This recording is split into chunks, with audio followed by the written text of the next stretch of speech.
Everyone good morning welcome back to my channel. तो बंधुरा तुम्हारा सबाई केमन आछो आशा करछि सबाई खूब भालो आछो आमिओ खूब भालो आछि। आमी ऋतु मल्लिक ब्लगे तोमादेरके जानाई अनेक अनेक वेलकाम और अनेक अनेक भालोबासा।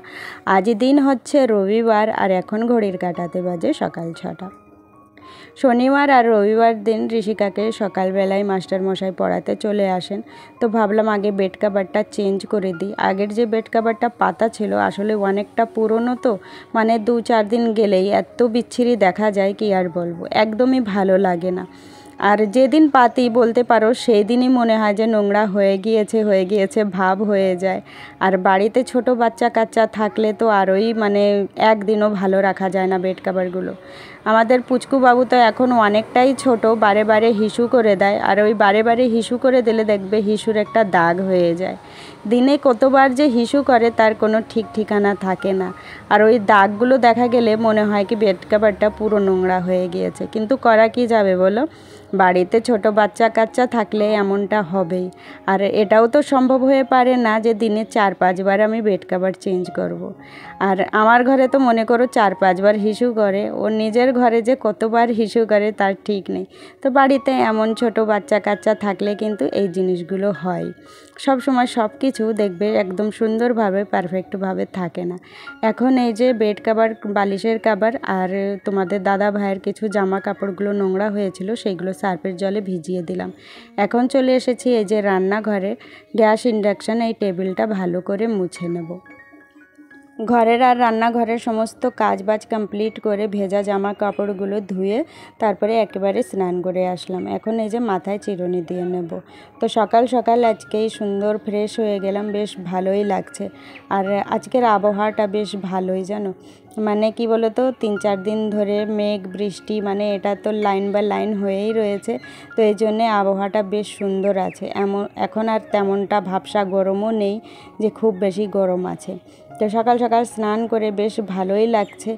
और एखन निश्चिंत हये आमी किन्तु रान्ना बान्नार काजगुलो करते पारबो। स्नान करे आसार पर এই যে নিজের যত্ন একটু নিচ্ছি, ওই মাথায় একটু চিরুনি, তেল সিঁদুর আর কি বলতো এই যে গরম এসে গিয়েছে কিন্তু আমার সেই শুষ্ক ভাবটাই যাচ্ছে না। হয়তো আমার থাইরয়েড আছে এই কারণেই আমার শরীর থেকে সেই শুষ্ক ভাবটা যায় না। আর অয়েলি কিছু মাখতেই হয়, হাতে পায়ে মুখে না মাখলে কেমন একটা টান ধরে থাকে আর খুব বিচ্ছিরি লাগে। তারপরেই চলে এসেছি এই যে রান্নাঘরে। এখন এই যে সকালের একটু টিফিন তৈরি করে নেব। তো এই রুটি করব আর একটা আলুর তরকারি করে নেব। তো রুটি দিয়ে কি খাবো সেটাই খুঁজে পাচ্ছিলাম না। আসলে রুটি দিয়ে চা খেতে আমার তেমনটা ভালো লাগে না। রুটির সাথে যদি কোনো ভাজা বা তরকারি হয় তবেই কিন্তু আমার বেশি ভালো লাগে। মিষ্টি জিনিসও তেমনটা আমি পছন্দ করি না। কিন্তু কি বলো তো অনেক সময় দায় ঠেকা হয়ে তারপরে খেতে হয়। আর যদি আমার হাতে সময় থাকে আমি কিছু না কিছু তৈরি করে ফেলি। যাই হোক রুটিগুলো বানানো হয়ে গিয়েছে। এরপর এই যে কালি জিরে ফোড়ন দিয়ে হলুদ ছাড়া একটু আলুর তরকারি করব। তো আলু পেঁয়াজ লঙ্কা এর মধ্যে কেটে একসাথেই আমি ধুয়ে নিয়েছি। আর এখন এই যে কালি জিরে ফোড়ন দিয়ে এই তরকারিটা রান্না করে ফেলছি। আর হলুদ ছাড়া এই তরকারিটা খেতে কিন্তু রুটির সাথে ভীষণই ভালো লাগে।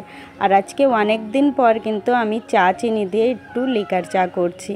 তো এক বোনও আমার কাছে শুনেছো যে তুমি চিনি কেন খাও না। আসলে আমার থাইরয়েড আছে এই জন্য আমি চিনি খাই না, বেশিরভাগ আমি গুড়ের চাই তৈরি করে খাই। আজকে দুপুরবেলায় কী রান্না করেছি সেটা তো তোমাদের সাথে শেয়ার করা হয়নি। আসলে আমি শুধু ডাল রান্না করেছিলাম লাউ দিয়ে আর পূজা করেছিল ঝিঙের তরকারি। দুপুরে খাওয়া দাওয়ার পর কিন্তু অনেকটা সময় কেটে গিয়েছে। আসলে আজকে দুপুরে খাওয়া দাওয়ার পর কিন্তু আমি ঘুমিয়ে পড়েছিলাম। এমনিতে আমি দিনে ঘুমাই না, খুব কম ঘুমাই। যেদিন আমার শরীরটা একটু মানে খারাপ মনে হয় যে ঘুম পেয়েছে সেদিনই ঘুমাই, তাছাড়া আমি আর ঘুমাই না। তো আজকে সত্যি খাওয়া দাওয়ার পর মন চাইলো যে একটু ঘুমিয়ে পড়ি। তো অনেকটা সময় নিয়েই কিন্তু ঘুম দিয়েছি। বাইরে জানলা থেকে দেখতেই পারছো অন্ধকার হয়ে গিয়েছে। তারপরে যত জামা কাপড়গুলো নিয়ে মানে শুকিয়ে গিয়েছে সেগুলো নিয়ে এসেছি। সবই প্রায় শুকিয়ে গিয়েছে। ওই আমাদের বাবুর কিছু ক্লথ ডাইপার ছিল সেইগুলো শুকিয়েছিল না, সেগুলো খাটের ফ্রেমে নেড়ে দিয়েছি। আর এখন এই যে বেড কভার কাপড় জামা সমস্ত কিছু গুছিয়ে গুছিয়ে এই যে আলনায় রেখে দিচ্ছি। আলনায় যেগুলো আমি ইউজ করি, যেগুলো পরা হয় সেইগুলোই কিন্তু রাখি। আমার এক্সট্রা কিছু এই আলনায় আমি আর রাখি না, ফালতুতে নষ্ট হবে, কারণ নাইটি ছাড়া শাড়ি তো আমি পরি না তেমনটা। এই জন্যে এই আলনায় কিন্তু আমি শাড়ি রাখি না, আমি বেশিরভাগ আমার নাইটি আর ঋষিকার জামা প্যান্ট, তোমাদের দাদা ভাইয়ের জামা প্যান্ট এইগুলোই রাখি। তো সেইগুলোই গুছিয়ে গুছিয়ে রেখে দিচ্ছি। অনেক বোনু আর দিদি ভাইদের কমেন্ট আসে যে তোমার ঘরটা টিনের হলেও খুব সুন্দর করে গুছিয়ে রাখো। সত্যি কথা এটা হলো, ঘর যেমন খুশি তেমন হোক, ভাঙা ঘর হোক বা যেমনই হোক, সেটাকে গুছিয়ে রাখলেই কিন্তু ভালো লাগে। এই যে আমার এই ঘরটা একদিন সত্যি কুঁড়ে ঘরের মতনই মনে হতো, কিন্তু এটাকে সুন্দর করে পরিপাটি করে রাখি বলেই এই কুঁড়ে ঘরটা ভালো লাগে দেখতে। তো প্রত্যেক দিন হাতে সময় নিয়ে একটু ঘরটাকে দেখবে, গুছিয়ে রাখবে, সত্যি ঘর ভীষণই ভালো লাগে। যেমনই তোমার ঘর হোক না কেন, জিনিস ছেঁড়া হোক নষ্ট হোক, কিন্তু কথা হচ্ছে সেই জিনিসগুলো যেন পরিষ্কার থাকে। তো পরিষ্কার পরিচ্ছন্নভাবে প্রত্যেকটা জিনিস গুছিয়ে রাখবে, দেখবে সবার ঘর কিন্তু দেখতে ভালোই লাগবে। যাই হোক, এই যে টেবিলের অবস্থাও খুব খারাপ হয়েছিল, ওটা গুছিয়ে যে ডাইরেক্ট চলে আসলাম আমি রান্নাঘরে। আর আজকে আদ্রিজার বায়না আছে বম্মা কিছু করে দাও, খুব খিদে পেয়েছে। যেহেতু ওর কয়েকদিন ধরে বেশ জ্বর ছিল আর ওর শরীরটা তেমনটা ভাবে ভালো নেই, আর ওর হচ্ছে জাঙ্ক ফুড খাওয়া খুবই নিষেধ আছে, যে ও বাইরের কোনো খাবার খেতে পারবে না, ভাজা পোড়া বা তেল মশলা খেতে পারবে না। তো সেটা মাথায় রেখে আজকে আমি আটা দিয়েই রোল করার চেষ্টা করব।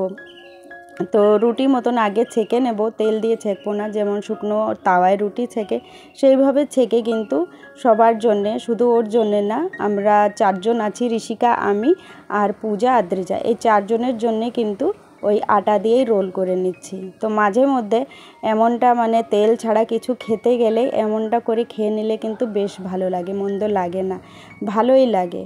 সব সময় যে ময়দা দিয়ে পারফেক্টভাবে রোল করে খেলেই ভালো লাগবে তেমনটা না, কিন্তু এইভাবে করে খেলেও কিন্তু ভীষণই ভালো লাগে।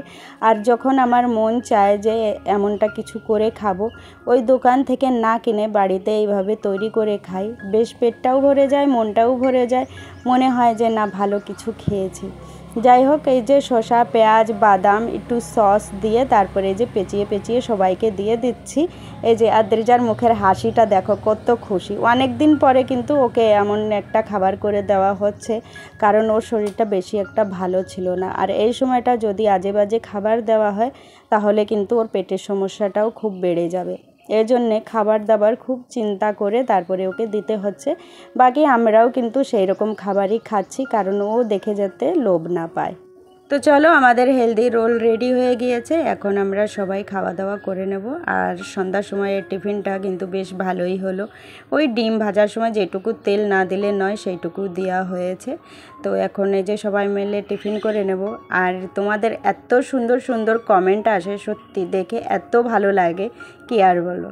তো যাই হোক বন্ধুরা, সবাই সাপোর্ট করছো, খুব ভালো লাগছে, আর আমিও সবার পাশে আছি। হয়তো একটু সময় লাগতে পারে, তো তোমরা একটু অপেক্ষা করো। অবশ্যই যারা আমার সাপোর্ট করছো তাদের সাপোর্ট করব না এমন তো হতেই পারে না।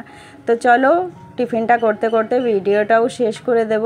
আর আজকের ভিডিওটা কেমন লাগলো সবাই কিন্তু কমেন্ট বক্সে জানিও। ভালো লাগলে এটা লাইক শেয়ার কমেন্ট করে দিও, খুব ভালো লাগলে চ্যানেলটাকে সাবস্ক্রাইব করে দিও। তো ফিরে দেখা হবে নেক্সট ভিডিওতে। সবাই পাশে থেকো আর সবাই ভালো থেকো, সুস্থ থেকো।